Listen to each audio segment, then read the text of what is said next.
Hi all അസ്സലാമു അലൈക്കും. അപ്പോൾ ഇന്ന് ഞാൻ വന്നിട്ടുള്ളത് നല്ല പെർഫെക്റ്റ് ആയിട്ട് ഉണ്ടാക്കിയെടുക്കാൻ പറ്റുന്ന ഒരു അടിപൊളി ടേസ്റ്റുള്ള പിസ്സ കട്ട്ലറ്റിൻ്റെ റെസിപ്പിയുമായിട്ടാണ്. അപ്പോൾ ഇതെങ്ങനെ ഉണ്ടാക്കുന്നത് നോക്കിയാലോ. അപ്പോൾ വീഡിയോയിലേക്ക് പോകും മുന്നേ എൻ്റെ ഈ ചാനൽ ആദ്യമായിട്ട് കാണുന്നവരാണെങ്കിൽ ഒന്ന് സബ്സ്ക്രൈബ് ചെയ്യണേ, ഇഷ്ടപ്പെട്ട ലൈക്കും കൂടി ചെയ്യണേ. അപ്പോൾ നിങ്ങൾക്ക് ഇഷ്ടപ്പെട്ടാൽ നിങ്ങളെ ഫ്രണ്ട്സിനും ഫാമിലിക്കും ഒന്ന് ഷെയർ ചെയ്യാനും കൂടി മറക്കരുത് കേട്ടോ. അപ്പോൾ പെട്ടെന്ന് തന്നെ വീഡിയോയിലേക്ക് പോകാം. അതിനായിട്ട് നമുക്ക് ആദ്യം തന്നെ ഇതിൻ്റെ ഫില്ലിംഗ് ഒന്ന് റെഡിയാക്കി എടുക്കാം. അതിനായിട്ട് ഇതുപോലൊരു പാനിലേക്ക് 2 ടേബിൾ സ്പൂൺ ഓയിൽ ചേർത്ത് കൊടുക്കാം. ഇനി ചൂടായ ഓയിലിലേക്ക് ഇഞ്ചി, വെളുത്തുള്ളി, 1 പച്ചമുളകും ചേർത്ത് നല്ലതുപോലെ പേസ്റ്റാക്കിയത് ഇട്ട് കൊടുക്കാം. ഇനി നല്ലതുപോലെ വഴറ്റി കൊടുക്കാം. ഇനി ഇഞ്ചിയും വെളുത്തുള്ളിയുടെ ഒരു പച്ചച്ചവ മാറിയതിന് ശേഷം ഇതിലേക്ക് വേവിച്ച ചിക്കൻ ഇട്ട് കൊടുക്കാം. ചിക്കൻ ഉപ്പും കുരുമുളകും ഇട്ട് വേവിച്ചതാണ്. ഇതുപോലെ ചെറുതായി കട്ട് ചെയ്തിട്ട് കൊടുക്കാം. ഇനി ഇതിലേക്ക് ഒരു ചെറിയ പീസ് ചെറുനാരങ്ങയുടെ നീരും ചേർത്ത് കൊടുക്കാം. എന്നിട്ട് നല്ലതുപോലെ മിക്സ് ചെയ്ത് കൊടുക്കാം. ഇനി ഇതിലേക്ക് വേണ്ട പൊടികൾ ചേർത്ത് കൊടുക്കാം. 1 ടീസ്പൂൺ ഒറിഗാനോ, 1/2 ടീസ്പൂൺ കുരുമുളക് പൊടി, 1 ടീസ്പൂൺ മുളക് പൊടിയും ചേർത്ത് നല്ലതുപോലെ മിക്സ് ചെയ്ത് ഇതിലേക്ക് ആവശ്യമായ ഉപ്പും കൂടി ചേർത്ത് കൊടുക്കാം. എന്നിട്ട് നല്ലതുപോലെ മിക്സ് ചെയ്ത് കൊടുക്കാം. ഉപ്പ് നോക്കിയിട്ട് ചേർത്ത് കൊടുത്താൽ മതി. നമ്മൾ ചിക്കൻ വേവിച്ചതിൽ ഉപ്പിട്ടിട്ടാണ് വേവിച്ചത്, അതുകൊണ്ട് നോക്കിയിട്ട് മാത്രം ചേർത്ത് കൊടുത്താൽ മതി. എന്നിട്ട് എല്ലാം കൂടി നല്ലതുപോലെ വഴറ്റിയെടുക്കാം. ഇനി ഇതിലേക്ക് 1 ടീസ്പൂൺ ചില്ലി ഫ്ലേക്സും കൂടി ഇട്ട് കൊടുക്കാം. 2 ടേബിൾ സ്പൂൺ പിസ്സ സോസും കൂടി ചേർത്ത് നല്ലതുപോലെ മിക്സ് ചെയ്ത് കൊടുക്കാം. ഇനി ഒരു 2-3 മിനിറ്റ് ഇതുപോലെ തന്നെ വഴറ്റി കൊടുക്കാം. ഇനി അടുത്തതായി ഇതിലേക്ക് ഒരു വലിയ ക്യാപ്സിക്കത്തിൻ്റെ പകുതി ചെറുതായി കട്ട് ചെയ്തതും, ചെറിയൊരു ഉള്ളി ചെറുതായി കട്ട് ചെയ്തതും, ചെറിയൊരു തക്കാളിയും കൂടി അതിൻ്റെ കുരുവും വെള്ളമൊക്കെ കളഞ്ഞ് ചെറുതായി കട്ട് ചെയ്തതും കൂടി ചേർത്ത് കൊടുക്കാം. ഇനി ഇതെല്ലാം ചേർത്ത് നല്ലതുപോലെ വഴറ്റിയെടുക്കാം. ഇനി വെജീസൊന്നും നല്ലതുപോലെ കുക്കായിട്ടൊന്നും വരേണ്ട ആവശ്യമില്ല, ജസ്റ്റ് ഒന്ന് വാടിയിട്ട് വന്നാൽ മതി. ഇപ്പോൾ ഇവിടെ ഫില്ലിങ് റെഡിയായി. നമുക്ക് ഫ്ലെയിം ഓഫ് ചെയ്ത് മാറ്റി വെക്കാം. ഇനി നമുക്ക് വേറൊരു ബൗളിലേക്ക് 2 മുട്ട പൊട്ടിച്ചൊഴിക്കാം. 1/2 കപ്പ് പാലും കൂടി ചേർത്ത് കൊടുക്കാം. ആവശ്യത്തിന് കുറച്ച് ഉപ്പും 1/4 ടീസ്പൂൺ ചില്ലി ഫ്ലേക്സും കൂടി ഇട്ടെടുത്ത് നല്ലതുപോലെ മിക്സ് ചെയ്ത് മാറ്റി വെക്കാം.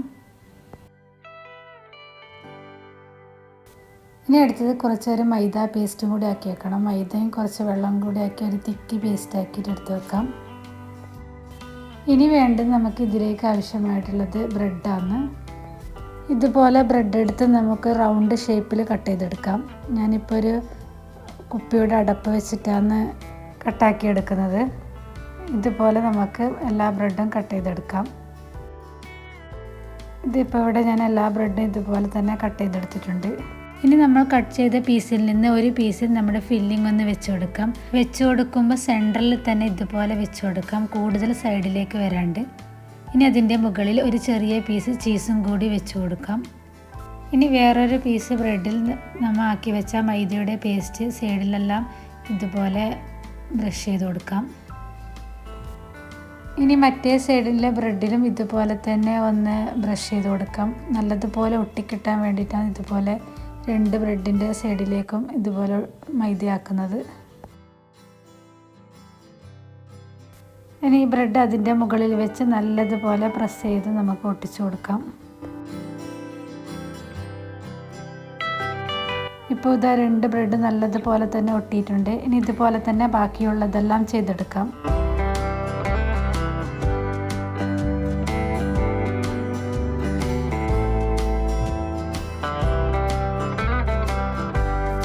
ഇതുപോലെ ഞാനിവിടെ ബാക്കിയുള്ളതെല്ലാം ചെയ്തെടുത്തിട്ടുണ്ട്. ഇനി നമുക്ക് ഇതിലേക്ക് ആവശ്യം ബ്രെഡ് ക്രംസ് ആണ്. അതും കൂടി വേറൊരു പാത്രത്തിലേക്ക് എടുത്ത് വെക്കാം. ഇനി ഓരോന്ന് എടുത്ത് നമ്മൾ ആക്കി വെച്ച മുട്ട മിക്സിയിൽ മുക്കി ബ്രെഡ് ക്രംസിൽ ഒന്ന് കോട്ട് ചെയ്തെടുക്കാം.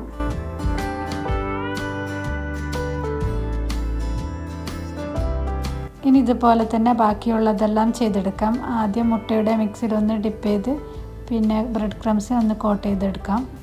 ഇങ്ങനെ ഒരു 8 സ്നാക്കുകളാണ് എനിക്ക് ആക്കിയെടുക്കാൻ കഴിഞ്ഞിട്ടുള്ളത്. ഇനി ഇത് നമുക്ക് ഫ്രൈ ചെയ്തെടുക്കാം. ഫ്രൈ ചെയ്യാൻ വേണ്ടി നല്ല ചൂടായ എണ്ണയിലേക്ക് ഇട്ട് കൊടുക്കാം. ഒരു മീഡിയം ടു ഹൈ ഫ്ലെയിമിൽ ഇട്ട് തന്നെ ഫ്രൈ ചെയ്തെടുക്കാം. ലോ ഫ്ലെയിമിൽ വെച്ച് ഫ്രൈ ചെയ്യേണ്ട ആവശ്യമില്ല, കാരണം ഇതിൻ്റെ ഉള്ളിലൊന്നും നമുക്ക് കുക്കായിട്ട് വരാനൊന്നുമില്ല. ലോ ഫ്ലെയിമിൽ ഫ്രൈ ചെയ്തെടുക്കുന്ന സമയത്ത് വേഗം തന്നെ ഇതിലേക്ക് എണ്ണ കുടിക്കും. ബ്രെഡ് ആയതുകൊണ്ട് തന്നെ നല്ലതുപോലെ എണ്ണ കുടിക്കാൻ ചാൻസ് ഉണ്ട്. അതുകൊണ്ട് തന്നെ ഹൈ ഫ്ലെയിമിലിട്ട് പെട്ടെന്ന് തന്നെ നമുക്ക് ഒരു ഗോൾഡൻ ബ്രൗൺ നിറമാകുന്ന സമയത്ത് ഇതുപോലെ കോരിയെടുക്കാം. ഒരു പാർട്ടിയൊക്കെ ഉണ്ടാകുന്ന സമയത്ത് നമുക്ക് സിമ്പിളായിട്ട് തയ്യാറാക്കാൻ പറ്റിയൊരു അടിപൊളി സ്നാക്കാണ്. ഒരു ഈവനിങ് സ്നാക്കായിട്ടൊക്കെ തയ്യാറാക്കാൻ പറ്റിയൊരു അടിപൊളി സ്നാക്കാണ്. അപ്പോൾ തീർച്ചയായും ഉണ്ടാക്കി നോക്കണം. ഉണ്ടാക്കി നോക്കിയിട്ട് നിങ്ങളുടെ ഫീഡ്ബാക്ക് കമൻറ്റിൽ പറയണം കേട്ടോ. അപ്പോൾ ഇഷ്ടപ്പെട്ടാൽ ലൈക്ക് ചെയ്യണം, ഷെയർ ചെയ്യണം, സബ്സ്ക്രൈബ് ചെയ്യാൻ മറക്കല്ലേ. ഇനി അടുത്തൊരു പുതിയൊരു അടിപൊളി വീഡിയോ ആയിട്ട് വീണ്ടും വരുന്നതായിരിക്കും. Thanks for watching.